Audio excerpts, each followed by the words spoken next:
What is up, YouTube? What's up, Jet Nation? Sean here, back with another episode. Gonna break down the game against the Denver Broncos a little bit further. Went back and watched some stuff, and I want to give you some of my thoughts, some of my points. You know, my opinions about some of the players that stood out in different ways, good or bad. Before we get into that, though, if you haven't done so already, hit that subscribe button, notification bell, so you can get notified when my next video drops. As always, love being here with you guys. Love your comments and what you think about the show, about the Jets, everything. So please interact below. I love seeing it. So let's get right into it. I watched, particularly, I spent most of the time watching the offense. Our defense has been leading us all year. You know, we're consistently now, after the first couple of weeks, we've been consistently able to up the pressure in the pocket. You know, doing a great job getting pressure on the quarterback. Carl Lawson's playing out of his mind. Quinnen Williams is the best defensive tackle in football at the moment. And I don't know if it'll end up that way at the end of the season, but he has been over the past couple of weeks for sure. Our corners are locking guys down. Sauce is unbelievable in man coverage. 1 target, 17 yards so far the entire season. This guy's all-pro caliber for sure. Definitely a top 5 cornerback, and the Jets probably have the best group of corners in football right now. Lamarcus Joyner frees him up to make big plays all the time in the secondary. Had another interception that set us up really well to get some points on the board in a very low-scoring game, which was obviously vital. So linebackers, you know, what can I say? They're playing great football. You know, the defensive line really allows them to do what they do, you know, well, which is they're fast, they run sideline to sideline, and they get tackled. And if you have offensive linemen getting up to the second level and you have a poor defensive line, if those offensive linemen get up to the second level, it negates a lot of the ability to be athletic from the linebackers because they have to fight off blocks. And they can't use that range and that speed and that tackling ability to stuff lanes. So, you know, our linebacking group is working really, really well with the front end of the defense, which is obviously awesome to see. I want to focus most of my time here on the offensive side of the ball. Really dug in and watched a lot here. You know, the running game was okay. It was decent. Denver Broncos are obviously probably the best defensive football at the moment. So, you know, you're going to struggle at times against the best defensive football. I don't care what offense you are. You could be, you know, Patrick Mahomes, Josh Allen. You're still going to struggle a little bit against a team like the Broncos that have this kind of defense. I mean, they have talent everywhere on the defense. So,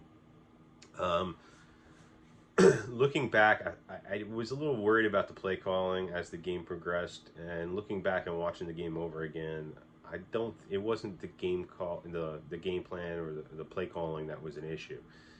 When you saw, you know, all 22 film, and you're looking at some of these plays,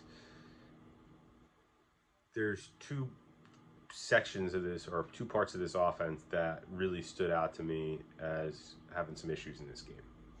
The offensive line, and then Zach. There were tons of plays where wide receivers, tight ends, running backs were open. You know, LaFleur actually called a really good game. He had really good matchups in a lot of these situations, guys open. It's just Zach couldn't get them the ball for a couple of different reasons. First of all, he is playing timid football. He was best last year when he was letting it loose at the end of the season, throwing the ball a little bit more.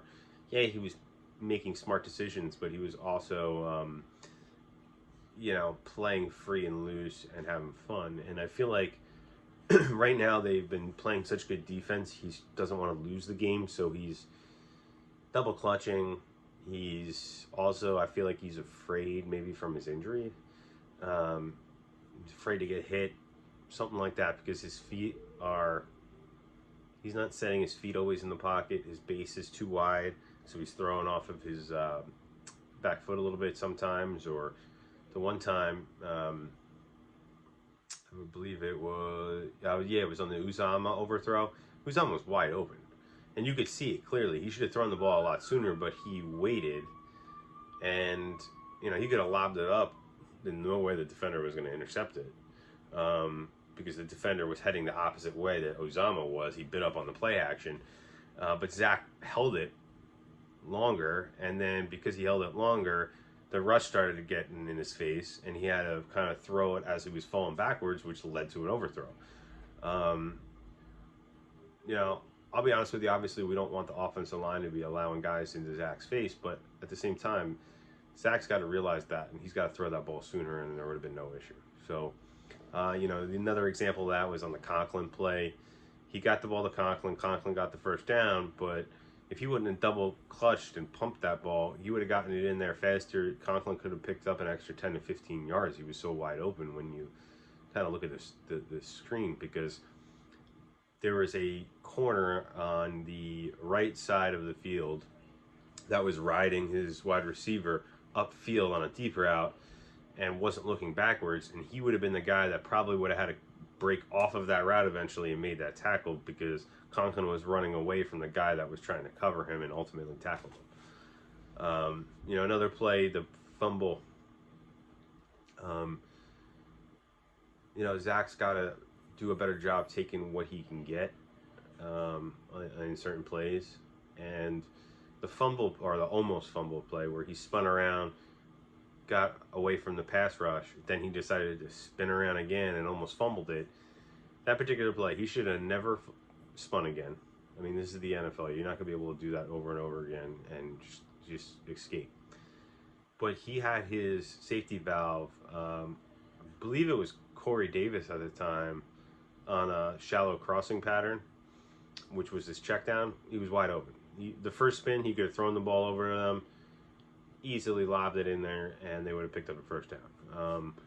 These are the types of plays Zach's gotta do a little bit better job at. I think heading into next week, we really have to figure out how we can maybe solidify the offensive line a little bit, whether that means chipping, keeping a guy in the block, especially particularly on the right side of the line where we lost AVT. Do something like that, so maybe he can get a little more time and feel a little more comfortable in there.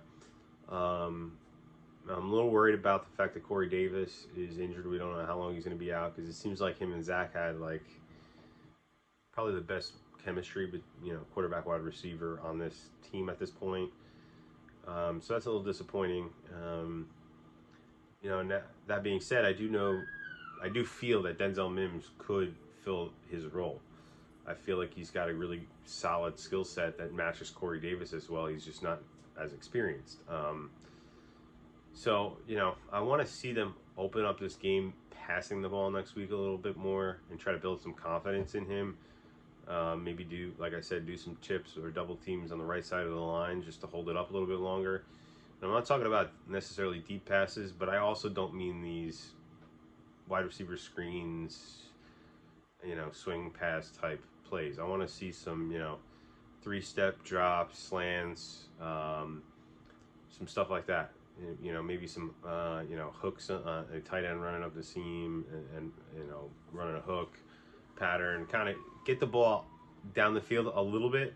Not pass the ball side to side, but, I'm not really concerned about going deep either. I want to see some of these plays to build up Zach's confidence, kind of really focus on his footwork this week, and hopefully that can help him with his accuracy, trust his reads a little bit more.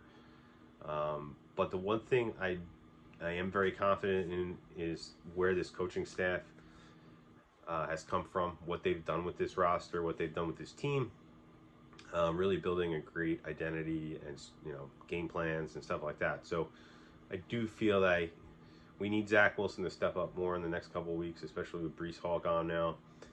But I do think he can do it because he's surrounded, I think, with the right pieces. He's got good players around him, offensive line. Yeah, they got some weaknesses, but they got overall a lot of talented players there. He's got weapons around him, so there's no reason that he's not in a position to succeed. He's got a coaching staff that I think knows what they're doing and can put him in the position to succeed. So let me know what you guys think about the overall game last week. Some of the things that stood out to you. Let me know what your opinions are on Zach at this moment. You know, if you think do you think he's going to be able to turn this around and perform a little bit better down the stretch as we head into the second half of the season? And we'll talk Jets soon, guys. Peace.